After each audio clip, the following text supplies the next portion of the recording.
Mino Line Media presents the Business First Podcast. Hi, all, and welcome to a new episode of Business First with Sonia Alleyne. I am your host, and today in studio we have, so I just looked this word up, it's called homonymous, and it's a fancy word to saying that's people with the same name.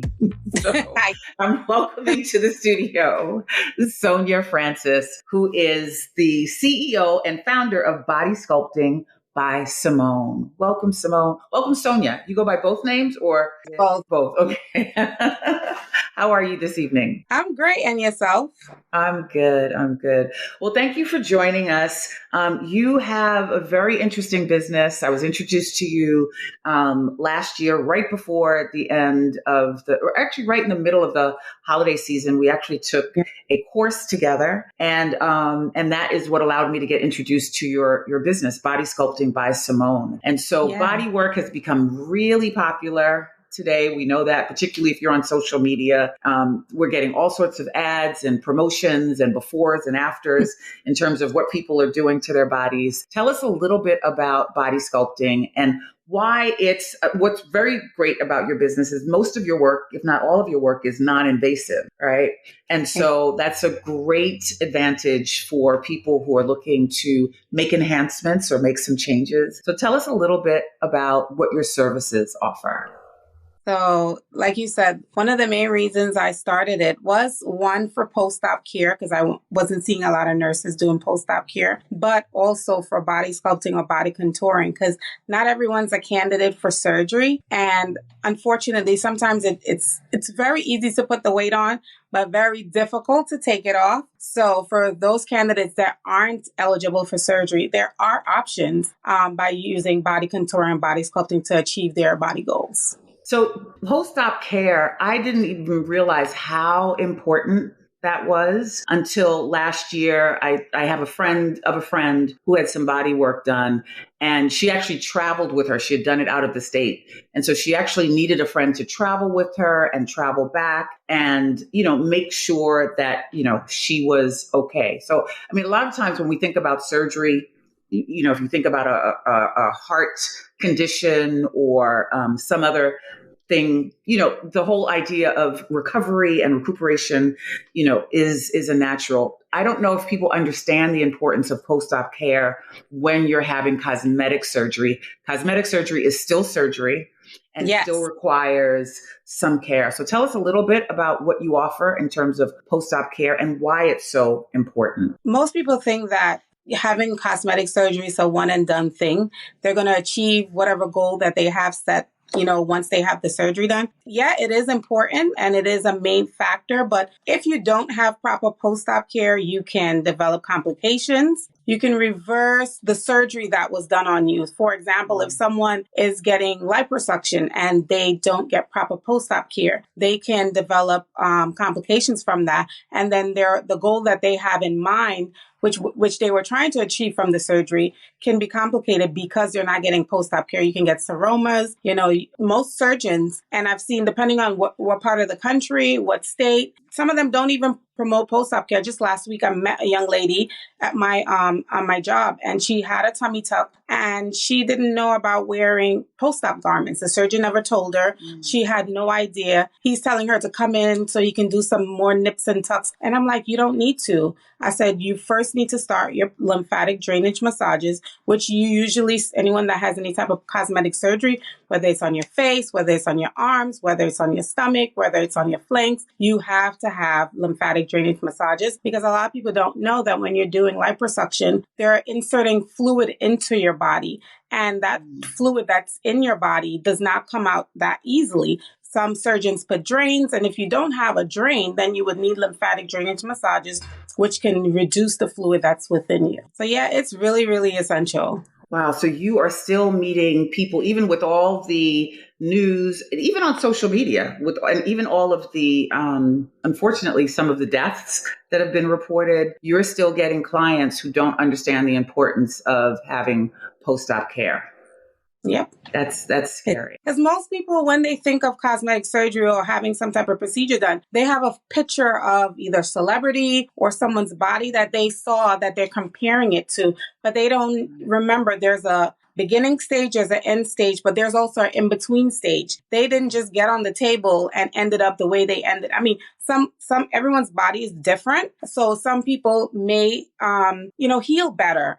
But there's an in-between phase, and that in-between phase is post-op care. Does your background, well, I would imagine your background as a nurse, and talk to us a little bit about that. Your background as a nurse, is that what led you to want to do this business? Because it sounds like it's a natural extension of what you do. Oh, yeah, it is a natural extension. And one of the main reasons why I also wanted to do this, besides, leaving the bedside, I wasn't seeing a lot of nurses do it. So you don't necessarily have to have a license to do post-op care. It's a technique that you learn. So I wasn't seeing a lot of nurses doing it. I'm not knocking those that aren't licensed or doesn't have like a medical license that do post-op care, because some of them, have been doing it for years and they know their stuff, but I wasn't seeing a lot of nurses. So like if someone develops like a seroma, a regular post-op care person or one that's providing the care, if they're not a nurse, they can't remove seromas, which involves a needle. They have to send them either to a nurse or they send them to like a doctor that can do that. Can you tell us some of the specific body sculpting procedures that anyone who might be interested could actually receive from Body Sculpting by Simone? Yeah, so we have cavitation, we have wood therapy, we have suction. What is cavitation? Oh, cavitation is it's a machine that we use that gives radio frequency that liquefies the fat cells. And then with the lymphatic drainage, it's drained through your lymph nodes, through your urine, your feces, and your sweat. Is that a post-op procedure or is that a general procedure? It's general. Okay. And so, I'm sorry, continue. So patients that have post-op care, they can do that, but it's after 2 months. So it's after 8 weeks, then they can do that. Right. So if someone doesn't have surgery, that's what will be the initial goal. Okay. All righty. And some of the other services you were starting to mention? Also, cavitation, radio frequency, suction therapy. We also do sauna treatments as well. And we also do clay cavitation. So and what is clay cavitation? So it's another form of detox in the body using clay. So one of the other things I learned is that you opened your spa in your home.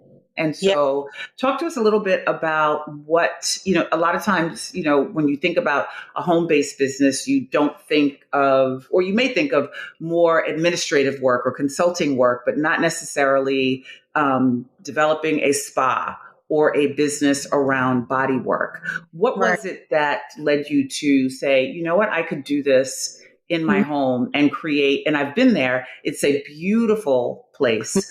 What was it that allowed you to think that you could do that in your home? So initially that wasn't the goal. It was not to start off in my home. I did eventually want to own a recovery home. So just like your friend said, your friend that you said had surgery, they went away to a different state or different country, and they have certain recovery homes that, take on clients that have had surgery, and they will recover there for a few days. So one of my goals is to eventually own a recovery home. So this business I created before the pandemic. So I was kind of forced to bring the idea to my home because I was like, it doesn't make sense if I'm, reducing one of my incomes and then the pandemic came and shut everything down. Why not start, the business out of this home? Because this floor was actually vacant. I was actually looking for a tenant to put on this floor because I had a previous tenant. So I was like, why would I, try to, put on an additional expense, and I have up here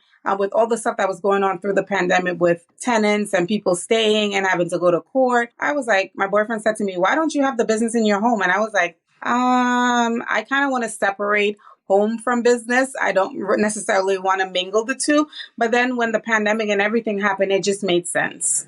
So we've talked to a lot of people on this show who balance their full-time job while they're building a vibrant business. And so how has that been for you? You do have full-time responsibilities, but this is not a hobby. This is a full thriving business outside of your work. And so how are you managing both, and what examples or what strategies would you offer for people who are trying to balance both? So before opening the business, I was working 2 jobs. So I would work I would work in a facility during the daytime. I'm sorry, at nighttime. And then I was a home care pediatric nurse during the daytime. So when the pandemic, started, I was like, and I came up with the idea of being so stressed and everything. I was like, you know what? Let me think of, something different that no one has ever done. So, but to go back a little, when I told you my boyfriend gave me the idea, and I was like, okay, maybe I can do that. One of the first trainings that I took from a nurse practitioner, her business was out of her home as well. So I was like, I've never seen it done that way before. So that kind of gave me confirmation that what he was, saying to me was a good idea. So I, took it and ran with it. What have been some of the challenges that you had to overcome in building this business? So I've never owned a business before. And I thought by all the training that I took, I had some preparation. Also, the research that I did kind of helped prepare me for the business. But along the way, there was a lot of things I did not know. I worked in banking years ago, in private banking, but this was totally different. I was like, I not that I wasn't unprepared, but I think I would have created a more solid foundation if I had more business knowledge. Right.